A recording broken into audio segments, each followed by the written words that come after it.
Hello guys, samahan nyo kong magbumili ng konyako jelly na sumihoday. Ibig sabihin ng sumihoday guys ay pupuniin mo itong plastic na ito sa halagang 200 yen. So ayun guys, try natin kung gaano karami ang mabibili natin sa 200 na ito.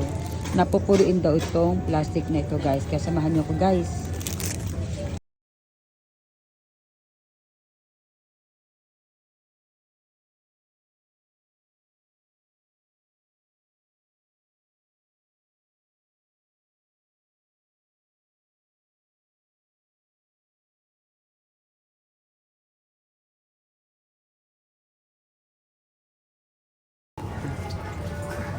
Tinuto ko pa talaga yung video dyan, ang camera dyan. Kasi nga, para makita ko talaga totoo, ng 200 dyan lang po ang babayaran ko dyan. So, tuwan-tuwa ko dahil ang dami kong napili. Diba? 200円だけですよね。孫にあげればいいんじゃない？詰めてくんない？あ、やってあげるよ。So ayan, kasi may matanda pang natuwa sa ginawa ko. Ang ginawa niya, sabi niya, ay baka pwedeng ako naman, ipaglagay ko raw siya ng plastic doon sa kanya. Ako naman maglagay para sa kanya. So ginawa ko, ako naman naglagay. Naman si Lola nga, kasi nga, ang dami ko nilagay para sa kanila. So ayan, first time yata lang ako ng subihoda. Tuwan-tuwa naman ako. Dahil di pa ako nasyan, ay nilagyan ko pa rin yung aking lalagyan.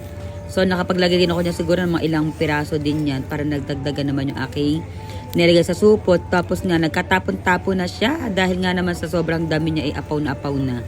So diretso na agad ako niya sa may counter para naman ay hindi na siya magulas-ulas pa. Nagtapon-tapon talaga siya, makita niyo naman, di ba? Dinala ko ng counter yan para mabayaran ko. Okay naman aking wala na problema. Delivery aron desu yo ne.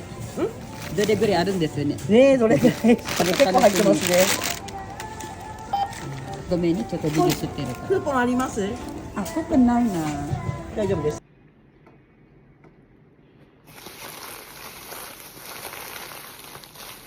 So, ayan guys, nakabili tayo ng 200 ng tinatawag na sumihoday. Ito po yun.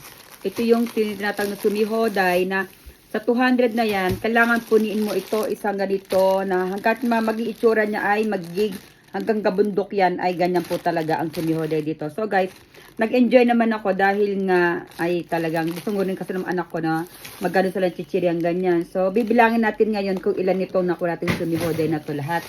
Ayan guys, start na tayo para makita natin kung ilang piraso po ba ang ilagay natin dito sa halagang 200 yen.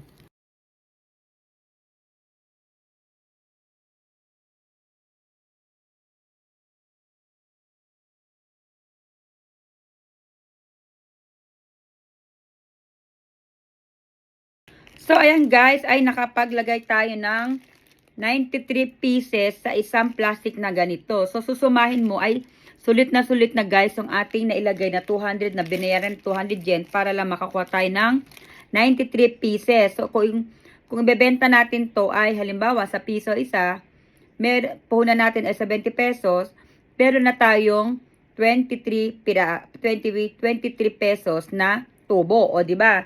Pero kasi ito kasi sa ganito, 5 ganito, sa 10 pirasong ganito kasi, piso na. So, 100 yen na ang ganito sa 10 pirasong ganito. Eh, naka 93 tayo. Ibig sabihin nun, kulang 1,000 yen ang ating nailagay na laman dito sa plastic na to, di ba? Ang galing naman guys, kasi nga, parang, otoko o parang marami na tayo nailagay sa halagang 200 yen. Sulit ng ating binayarang 200 pesos. O, di ba? Maganda ang ganito dito sa Japan kasi may mga parang palibre pa silang ganyan. Thank you.